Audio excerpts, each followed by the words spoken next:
ঊনকোটি জেলার ল্যান্ড কাস্টমসের জন্য নতুন জায়গা শনাক্তকরণ হলো চণ্ডীপুর ব্লকের অধীনে মূর্তিছড়া এলাকায়।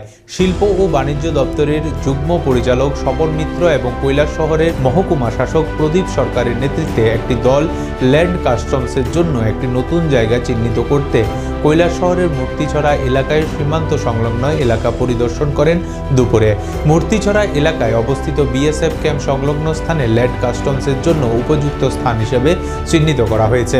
পরিদর্শনকালে রাজ্য সরকার আধিকারিক স্বপন মিত্র জানান, এলাকায় বেশ কিছু সরকারি জমি ছাড়াও ব্যক্তিগত মালিকানাধীন জমি রয়েছে। ল্যান্ড কাস্টমসের প্রয়োজনে সেখানকার ব্যক্তিগত মালিকানাধীন জায়গায় অধিগ্রহণ করার প্রয়োজন হলে সেই বিষয়ে সরকারি উচ্চ আধিকারিকদের সাথে আলোচনার মাধ্যমে উদ্যোগ নেওয়া হবে।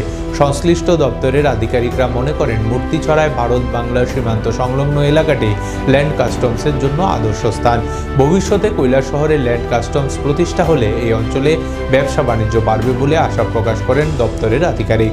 রাজ্য সরকার এলাকাটিতে একটি প্রধান বাণিজ্যিক কেন্দ্র হিসেবে গড়ে তুলতে আগ্রহী এবং নতুন ল্যান্ড কাস্টমস এই লক্ষ্যে অর্জনের গুরুত্বপূর্ণ ভূমিকা পালন করবে বলে ধারণা করা হচ্ছে আধিকারিকরা। আশাবাদী মূর্তিছড়ায় ল্যান্ড কাস্টমস স্থাপন হলে এই এলাকায় অনেকটাই চিত্র বদলে যাবে, তাই যাতে দ্রুত সম্ভব প্রকল্পটি শুরু করার জন্য তারা সচেষ্ট করবেন।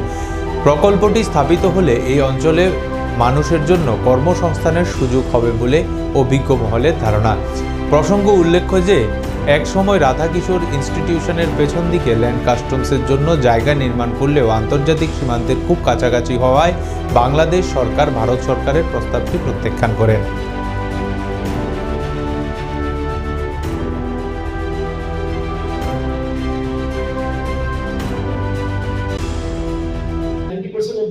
वहीं पे सॉल्व हो गया था।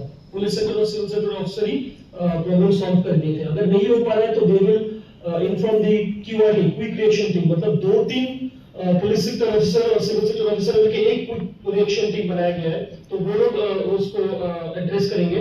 अगर उनसे नहीं हो पा रहा है तब जाके ओसी और एसडीपीओ उसको सॉल्व कर देंगे। But 90% of the time police sector और सिविल सेक्टर ऑफिसर ही उसको प्रॉब्लम सॉल्व कर देते हैं। और बाकी हमारा पुलिस अरेंजमेंट विदिन 2 और 3 डेज में हो जाएगा। फोर्स भी हम लोग स्टेशन कर चुके हैं। फ्लैग मार्चेस आज भी हुआ है। फ्लैग मार्चेस में अराउंड 2 कंपनी के सर आए हैं, तो फ्लैग मार्चेस हो रहे हैं हर जगह। तो सिक्योरिटी के हिसाब से देयर इज नो लैकिंग। अगर कुछ भी हो तो आप लोग को डायरेक्टली हम लोग को फोन करेंगे। कुछ प्रॉब्लम हो तो will address it. Thank you.